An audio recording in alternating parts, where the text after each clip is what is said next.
Hello everyone, this is पुरू जनुसरिया। आज हम एक नया सेशन स्टार्ट करने वाले हैं। इस सेशन में अपन क्लास 6 to 9 की हिस्ट्री एनसीईआरटी नोट्स को कंप्लीट करेंगे, जो आपके अलग अलग एग्ज़ाम के पर्सपेक्टिव से महत्वपूर्ण रहेंगे। ठीक है, तो चलिए स्टार्ट करते हैं। महत्वपूर्ण तिथि की बात की जाए तो कृषि का जो प्रारंभ हुआ था वो 8000 वर्ष पूर्व हुआ था। सिंधु सभ्यता का प्रथम नगर जो है वो 4700 वर्ष पूर्व का है। गंगा घाटी मगध नगर जो है वो 2500 वर्ष पूर्व का।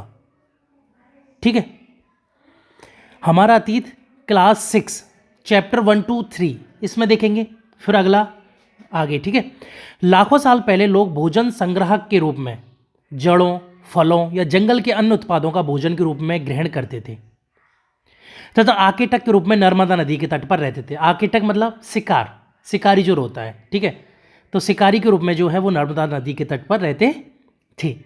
उत्तर पश्चिम की सुलेमान तथा किरतर पहाड़ियों वाले क्षेत्र में, उत्तर पश्चिम मतलब पाकिस्तान अफगानिस्तान की तरफ वाला एरिया जो है अपना। ठीक है, तो उत्तर पश्चिम की सुलेमान तथा किरतर पहाड़ियों वाले क्षेत्र में 3000 वर्ष पूर्व सबसे पहले गेहूं तथा जौ उपजाने की शुरुआत हुई।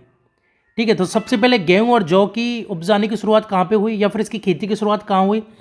तो सुलेमान और किरतर पहाड़ियों वाले क्षेत्र में 3000 साल पहले भेड़, बकरी और गाय, बैल जैसे पशुओं को पालतू बनाया गया। ये गांव में रहते थे। ठीक है, इन्होंने क्या किया? भेड़, बकरी, गाय, बैल एक्सेट्रा इन पशुओं को पालतू बनाया और ये गांव में रहते थे। ठीक है, एक गांव बना लिया, झुंड बना लिया, उसमें रहते थे ये लोग। ठीक है, एक पर्टिकुलर जगह हो गई फिक्स। उत्तर पूर्व में गारो तथा मध्य भारत में विंध्य पहाड़ियों वाले क्षेत्र में भी कृषि का विकास हुआ। ठीक है, चावल विंध्य के उत्तर में सर्वप्रथम उपजाया गया। तो सबसे पहले जो चावल की खेती की गई थी वो की गई थी विंध्य के उत्तर में। ठीक है, विंध्य जो है उसके उत्तर ऊपर की साइड में। ठीक है, सिंधु तथा उसकी सहायक नदियों के किनारे 4700 वर्ष पूर्व आरंभिक नगर फले फूले, तो वहीं गंगा व इसकी सहायक नदियों तथा समुद्र तटवर्ती इलाकों में नगरों का विकास 2500 वर्ष पूर्व हुआ। ठीक है, तो सिंधु घाटी या सिंधु और उसकी सहायक नदियाँ, ठीक है, जो पाकिस्तान वाले एरिया में अपने पंजाब, जम्मू कश्मीर वाले उस एरिया में जो नदियाँ जा रही हैं, उस वाले एरिया में जो प्रारंभिक नगर बने वो 4700 वर्ष पूर्व बने थे। लेकिन गंगा नदी के किनारे या समुद्री तटवर्ती इलाकों में जो नगरों का विकास हुआ वो 2500 वर्ष पूर्व हुआ था। अगला, अपने देश के लिए हम इंडिया तथा भारत जैसे शब्दों का प्रयोग करते हैं। इंडिया शब्द इंडस से निकला है, जिसे संस्कृत में सिंधु कहा जाता है। लगभग 2500 वर्ष पूर्व उत्तर पश्चिम से आने वाले ईरानियों तथा यूनानियों ने सिंधु को हिंदोस अथवा इंडोज और इस नदी के पूर्व में स्थित प्रदेश को इंडिया कहा। भारत नाम का प्रयोग उत्तर पश्चिम में रहने वाले लोगों के एक समूह के लिए किया जाता था। इस समूह का उल्लेख संस्कृत की आरंभिक लगभग 3500 वर्ष पुरानी कृति ऋग्वेद में भी मिलता है। ठीक है, उत्तर पश्चिम का इन द सेंस कौन सा हो? उत्तर पश्चिम का इन द सेंस मैंने बताया ना, अफगानिस्तान पाकिस्तान साइड वाला जो एरिया है। ठीक है, अपने जम्मू कश्मीर या पर पंजाब वगैरह जो है ना, उनके लेफ्ट का हिस्सा जो है वो उत्तर पश्चिम वाला एरिया है। ठीक है, तो इस जगह पर जो रहने वाले लोग थे उनको क्या कहा जाता था? भरत, इसलिए इसका नाम भारत ही पड़ा। और इसके पूर्व में, पूर्व इन द सेंस राइट में। ठीक है, आप आगे चलोगे ना, राजस्थान, यूपी, ठीक है, इधर की तरफ, तो ये पूर्व हो गया। तो इधर की तरफ रहने वाले लोगों को क्या कहा गया? हिंदुस्तानी। अतीत की जानकारी के लिए स्रोत क्या है? तो 4 स्रोत हैं। पहला मैन्युस्क्रिप्ट, पांडुलिपि। दूसरा रिटन सोर्स, लिखित स्रोत। तीसरा अभिलेख एंड चौथा पुरातात्विक साक्ष्य। पांडुलिपि लैटिन भाषा लैटिन भाषा में मेनू जो है वो हाथ से व्युत्पन्न ताड़पत्रों या भुर्ज नामक पेड़ जो हिमालय क्षेत्र में पाया जाता है कि छाल पर भोजपत्रों के रूप में, वो पांडुलिपि हो गई। ठीक है, ताड़पत्र वगैरह पे जो लिखी मिलती है ना, मैन्युस्क्रिप्ट किसे बोलते हैं, वो मैन्युस्क्रिप्ट होती है। जैसे अगर अपन आज के सापेक्ष में देखें तो जो भारत रत्न हमें जो मिलता है, मतलब हमें क्या इंदिशन जो हमें भारत रत्न दिया जाता है हमारे देश में, वो जो पीपल के पत्ते पे लिख के ऐसे दिया जाता है। ठीक है, उस तरीके का आप समझ लो। पीपल का पत्ता मतलब पीपल का पत्ता, लाए पीपल का पत्ता नहीं होता है, डिज़ाइन होती है उसकी। अगला रिटन सोर्स में महाकाव्य, कविताएं, नाटक एक्सेट्रा जो उस टाइम पे कवियों ने लिखी थी, संस्कृत, प्राकृत या तमिल भाषा में। ठीक है, ये जो है वो संस्कृत, प्राकृत या तमिल भाषा में। ठीक है, प्राकृत भाषा जो होती है उसे पढ़ना थोड़ा टफ होता है। अगला, कई विदेशी तथा देसी विद्वानों द्वारा लिखित, चीन, श्रीलंका, नेपाल, यूनान एक्सेट्रा इन विदेशी विद्वानों ने भी लिखा। ठीक है, उनके बेसिस पे भी जो है हमें अतीत की जानकारी मिली है। अगला है अभिलेख, पत्थर अथवा धातु इत्यादि पर उल्लिखित वो अभिलेख होते हैं। आप इसका लाइव एग्जांपल देख सकते हो, जब आप कहीं भी कोई ऐसी जगह घूमने जाते हो जो पुरानी हो, पुरानी का मतलब महल वगैरह घूमने गए, आप ताजमहल घूमने गए या कोई भी लाल किला एक्सेट्रा जहाँ भी आप घूमने जाते हो, तो वहाँ क्या होता है, पत्थर पे या मेटल पे लिखा रहता है एक सामान्य जानकारी कि यहाँ इसका निर्माण जब हुआ था, जब हुआ था एक्सेट्रा, ऐसे करके जो जानकारी लिखी होती है उसे अभिलेख कहा जाता है। तो ये आज के सापेक्ष है। ठीक है, पुराने टाइम में भी ऐसी बहुत सारी जानकारी मिली है, जैसे कुतुब मीनार वगैरह, अपना विजय स्तंभ वगैरह। ठीक है, इन पर जो डिटेल लिखी गई हैं। आगे, शासकों के आदेश, प्रशंसा, वंशावली एवं कार्यों का विवरण। ठीक है, जो भी राजा महाराजा जो होते थे उनका आदेश वगैरह, प्रशंसा हो गई, वंशावली, उनके कार्य का विवरण, कौन सा युद्ध जीता, क्या जीता। ठीक है, विजय स्तंभ वगैरह मैंने बताया था अभी। तो उनकी जो जानकारी रहती है वो पत्थर पर उकेरित रहते हैं। ठीक है, तो वो जो है वो अभिलेख कहलाते हैं, विभिन्न भाषाओं एवं लिपियों में होते हैं। ठीक है, अगला होता है पुरातात्विक साक्ष्य। पुरातात्विक साक्ष्य मतलब आर्कियोलॉजिकल, पुराना। ठीक है, पुराने की जो स्टडी की जाती है वो आर्कियोलॉजिकल डिपार्टमेंट करता है। तो पुराने साक्ष्य, पत्थर और ईंटों से बनी इमारत हो गई, जैसे हड़प्पा सभ्यता हो गई, सिंधु घाटी सभ्यता हो गई, चित्रों, मूर्तियों इत्यादि का अवशेष। काफ़ी सारे अवशेष वगैरह मिलते हैं गुफाओं में, चित्रों, मूर्तियों, गुफाओं में चित्र वगैरह का अवशेष मिलते हैं। कई सारी मूर्तियाँ जो है खुदाई वगैरह में निकलती हैं। ठीक है, तो इनके द्वारा भी जो पुराने टाइम में यूज़ हो रहे थे वो आर्कियोलॉजिकल डिपार्टमेंट ने उन्हें निकाला। ठीक है, बर्तन, सिक्के, मोहर, औजार, आभूषण एक्सेट्रा, ये पुराने टाइम पे कौन से बर्तन यूज़ करते थे लोग, कौन से सिक्के यूज करते थे, कैसी मोहर यूज़ करते थे, औजार, कौन से आभूषण यूज़ करते थे, ये जो है वो सारे पुरातात्विक साक्ष्य में आते हैं। अगला, जानवरों, चिड़ियों, मछलियों की अस्थियों एक्सेट्रा। ठीक है, जीवाश्म जो होते हैं। ठीक है, कोई जानवर जो है वो मर गया तो वो नीचे दब गया, कभी खुदाई वगैरह में निकला तो उनकी स्टडी करना, कार्बन डेटिंग से उसकी एज निकालना, कौन सा जानवर है उसकी स्ट्रक्चर बनाना एक्सेट्रा, ये सारी जानकारियाँ। ठीक है, ये पुरातात्विक साक्ष्य है कि इससे पता चलता है ना उस टाइम किस टाइप की मछलियाँ मिलती थी, कौन कौन सी चिड़िया जानवर मिलते थे, इनका कब, जैसे कि हमें कैसे पता चलेगा कि कौन सबसे पहले कुत्ता कब आया, सबसे पहले भैंस कब आई एक्सेट्रा। तो ये क्या उनकी स्टडी के बेसिस पर पता किया जाता है कि इन्होंने सबसे पहले पालना स्टार्ट किया। मतलब एक्चुअली क्या है कि देखो ये अस्तित्व में कब आए ये तो बायोलॉजी का काम है। ठीक है, ये बायोलॉजी करेगी कि कब अस्तित्व में आया, लेकिन कब से जैसे कि पालतू बनाया गया, कुत्ते बिल्ली को पालतू बनाया गया, तो इनके जो साक्ष्य मिलते हैं कि अगर किसी की बस्ती के पास में मिल रहे हैं, जैसे कि अगर कोई बस्ती पूरी दफन हो गई कि नीचे दब गई, अगर खुदाई में मिली तो वहाँ भी कुत्ते बिल्ली भैंस गाय मिल रही, तो इसका मतलब ये है कि वो उनको पालते थे। ठीक है, उनको पालतू बना के उन्होंने रखा था, तो 8-10 हज़ार साल पहले इनको पालतू वगैरह बनाया गया था।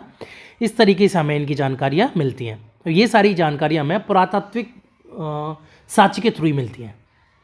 अगला, इतिहास और तिथियाँ। बीसी क्या बोला जाता है, बिफोर क्राइस्ट। ठीक है, AD anno domini, BCE before common era या सीई कॉमन एरा। ठीक है, बीसी को बीसीई भी बोला जाता है, एडी को सीई भी बोला जाता है, और बीपी बिफोर प्रेजेंट। ठीक है, तो बीसी का मतलब 0 जो होता है, जैसे आज चल रहा है 2023, तो 2023 साल पहले क्या था, 0 था।